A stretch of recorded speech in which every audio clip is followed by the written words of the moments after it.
Welcome to my filming studio. I have a green screen, an iPad on a stand. I have my laptop on my footstool. This is in my bedroom. Let me give you a tour. So the most important thing here is my green screen. This is a dollar store $1 tablecloth, and I have it hooked over the door of the closet. It doesn't have to be completely wrinkle-free. Just having the big wrinkles out of it is what's important. It is taped up on the side to the other door frame, and there's even a hole in it right here. So I hope that doesn't show up, but if it does, oh well, we're not being perfect.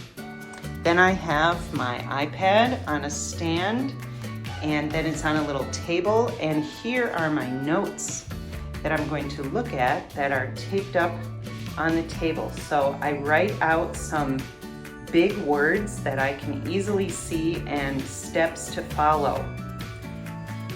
And this is my bedroom, which looks out onto our beautiful cherry tree in the springtime. And then this is my other desk area, which is a trunk that I have quilts in with my beautiful paintings that my son does. And then here is a nice Vietnamese lacquerware painting picture that is so heavy I hate to hang it up on the wall, so it's kind of in limbo right now.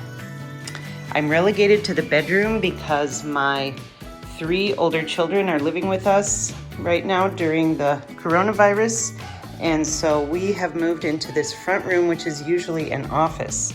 Okay, so when I'm filming, I have to set up my iPad, I have to set up my laptop, and I have to get my notes ready to know what I'm going to say.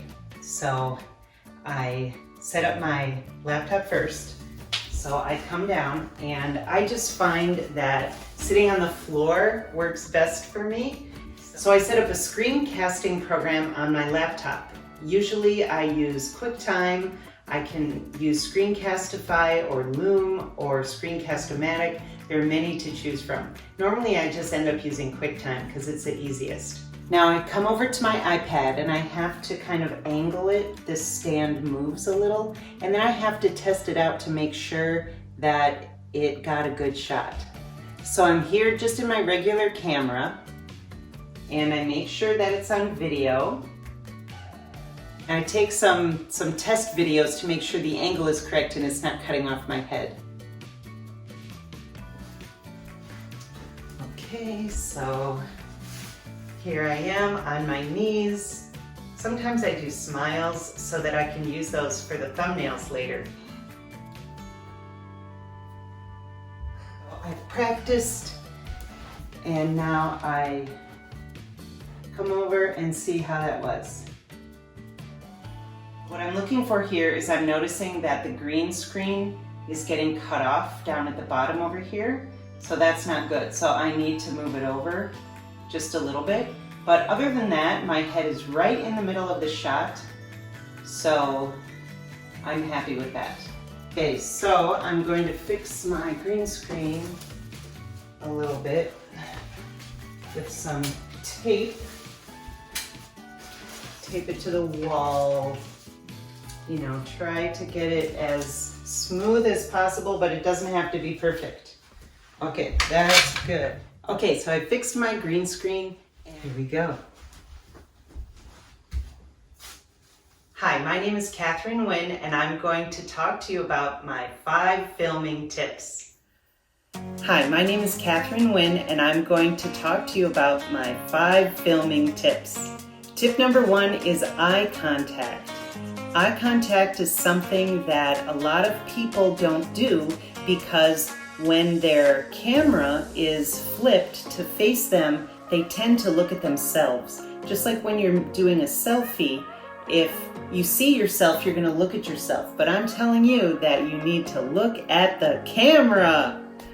Looking at the camera is the most effective thing you can do to make good, engaging videos. Tip number 2 is to hold your device horizontally, not vertically.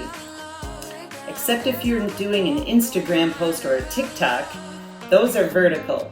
But if you are posting something to YouTube, then you for sure need to have your device facing horizontal, or in teacher words, the hot dog way, not the hamburger way. Tip number 3 is background noise. Make sure you don't have a fan on, which is a mistake I make quite often. I forget that my fan is on, and I make my whole video and then I realize, oh no, my fan was on, and you can hear that humming noise is very loud on the video. Tip number 4 is to use notes. I usually have my notes just kind of outlined, and then I tape them up in front of me so that I can refer to them.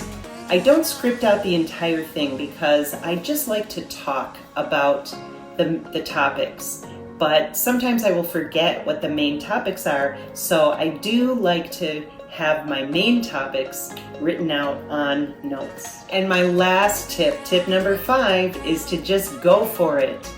Nobody cares if you're not perfect.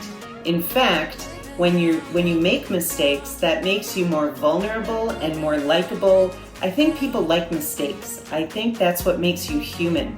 So just go for it, and I guarantee you it's going to be better than what you thought.